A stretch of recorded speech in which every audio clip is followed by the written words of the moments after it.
Welcome back to the channel, guys. Today we've got a special topic where I'm going to teach you how to get on the path to millions. Okay, this is something that anyone can do. You just got to follow me. You got to ride with me. I don't want anyone to get left behind. If you're new to the channel, my name is Due Time. I'm a software engineer at an amazing company, and I love personal finance. Let's go. If you want to be a millionaire or a multimillionaire, the very first thing you got to do is think big. Okay, you got to believe in yourself. And I do not care how cheesy or cliche that sounds. It is cliche for a reason, because it works. You got to literally picture yourself going about your life as a millionaire. If you can't picture that, if you've got these roadblocks in your head, all these excuses that's stopping you from getting there, this is what I want you to do. I want you to take those excuses. I want you to ball them up real nice and throw it in the trash. Okay, no excuses. Today we're all about getting there. Sometimes you got to pump yourself up, almost like literally pump yourself up, like get some adrenaline going, like, yeah, come on, let's go.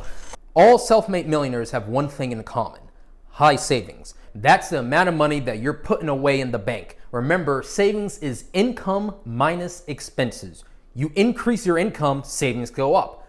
You decrease your expenses, savings go up. You do both and savings go doubly up. So it's crucial to think about it from that very simple concept. Okay, if you miss that, you're gonna miss everything. So the one part of that equation that's easiest to control is your expenses. Okay, you can lower your expenses virtually overnight.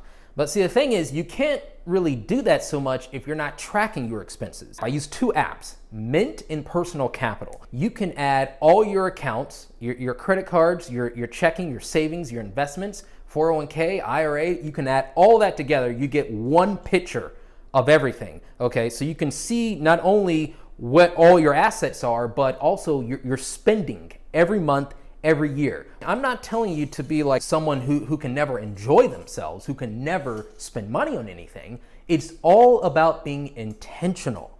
Okay, it means that if you are spending a lot of money on something, but you're getting a lot of value out of it, and it's not inhibiting your future financial goals, then okay, that's fine. But a lot of people are spending money on things just out of habit. Like by default, they automatically go for the most expensive thing, when really they could get just as much value out of something that costs only a third as much. You don't want to passively just start spending money ridiculously, okay? And because once you get into that habit, it's hard to get out of it. Habits are hard to break. So that can be your advantage or it can be a disadvantage. If you have a habit of spending too much money, okay, you're gonna have to fight with yourself. You're gonna have to do battle with yourself to get out of that habit. So let's talk investments. We know that the wealthy got there through investing their money, right? And I can think of three general ways that you can get there. You got the stock market, you got real estate, and then you got growing your own business. I'm gonna talk to you about the stock market. You can choose individual stocks as a way to invest in a company. And when they go up, you go up. When they go down, you go down. Now, it's really hard to choose the winners of the stock market. You can try your best, but it's very difficult to do that. This is why you want to diversify. So instead of just putting all your eggs in one basket, you want to have multiple different investments. Now, diversification is admitting that you are ignorant. It's admitting that you are ignorant of the future, and that's okay. You don't want to be arrogant and act like you can predict the future. You know the future, okay? So you want to diversify by having your money in multiple different selections of stocks. And the best way to do that is through an index fund. An index fund is a way you can put your money in one investment, like VTSAX. VTSAX is an index fund that is a collection of all 3,000 plus stocks in the stock market. Okay, you put your money in that and it doesn't get any better in terms of diversification. Historically, the total stock market has returned 10% every year. You account for inflation, it's 7%. So 10% every year, that's pretty good. That means your money's gonna double every 7 years. So that's what I recommend. I highly recommend that. I highly recommend you put nearly all of your investments in an index fund like VTSAX. Now, it's also important to note a couple other things. One, do not try and time the market. Timing the market means, let's say you look at a graph. Okay, you got a graph of the stock market, and you see that it went up here, went down there, and you're thinking, if only I invested at the dip And then as it started going up, I sold it right before it crashed, right? So it's easy to look back in hindsight and say, okay, I can time the market. But going in the future, how do you know that?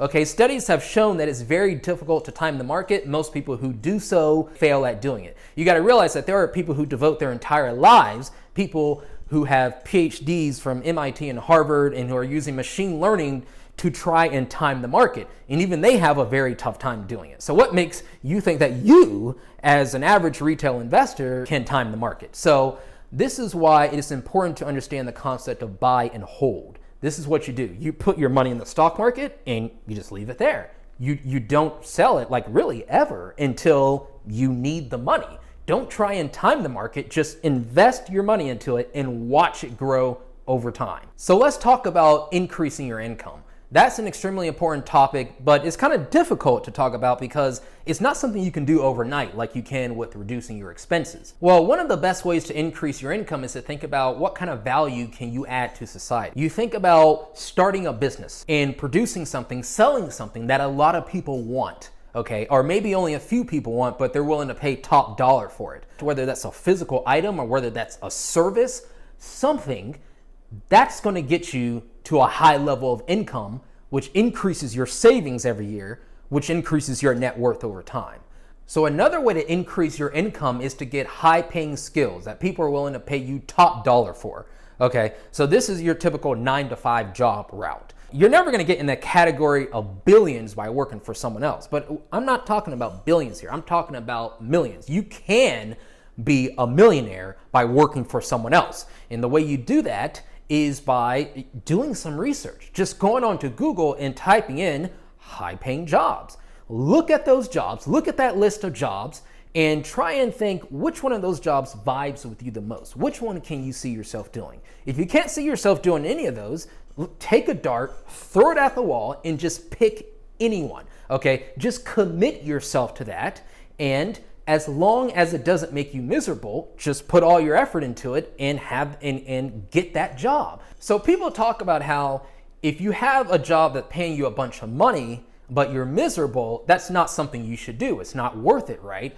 Well, and I 100% agree with that. But see, the thing is, there's a middle ground where it's not like your job's the funnest thing in the world or your job's the worst thing in the world. It's just a job's a job. Okay, and I can tell you that most people actually have the worst of both worlds. They have a low-paying job and they hate their job. So you can imagine if you went up to someone like that and you said, hey, I can offer you a boring 9-to-5 office job paying you 6 figures. Do you want to take it? You know, they're going to look at you like you've got 3 heads. Like, what are you talking about? Of course I want that job.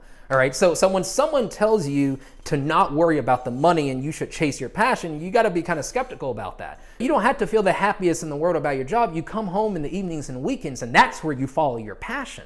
Okay, you know, my passion, exploring nature, going hiking, hanging out with friends, watching Netflix. I mean, basically stuff that I can't make money from. Get those high-paying skills, get a high-paying job. Let's talk about debt. When it comes to debt, there are 2 schools of thought. On the one hand, you have the Dave Ramsey method, which is basically you have debt, pay it down, period. Like no ifs, ands, buts about it. Put all your money towards paying down debt. Now, is that right or is it wrong? Well, it's a trade-off. So the other school of thought is that let's say you have debt that has an interest rate of 4%. Okay, you could pay down that debt, but now you're missing out on the opportunity, okay, that's why they call it an opportunity cost.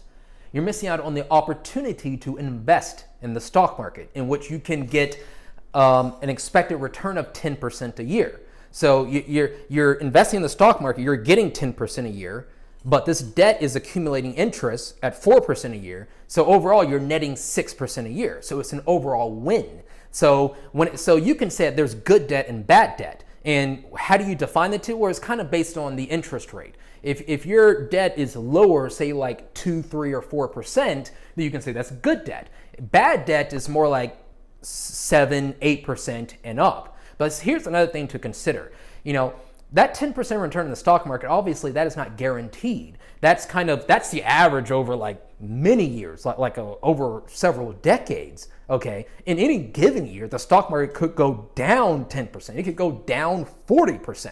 So that's why the Dave Ramsey method also has its benefits, because when you pay down that debt, that 4% debt, that's a guaranteed 4% return on your money. Whereas if you're doing this method where you're investing in the market while at the same time as you have debt, now you're taking a gamble. So you're thinking you're making 6% like overall net, but what happens when the stock market goes down?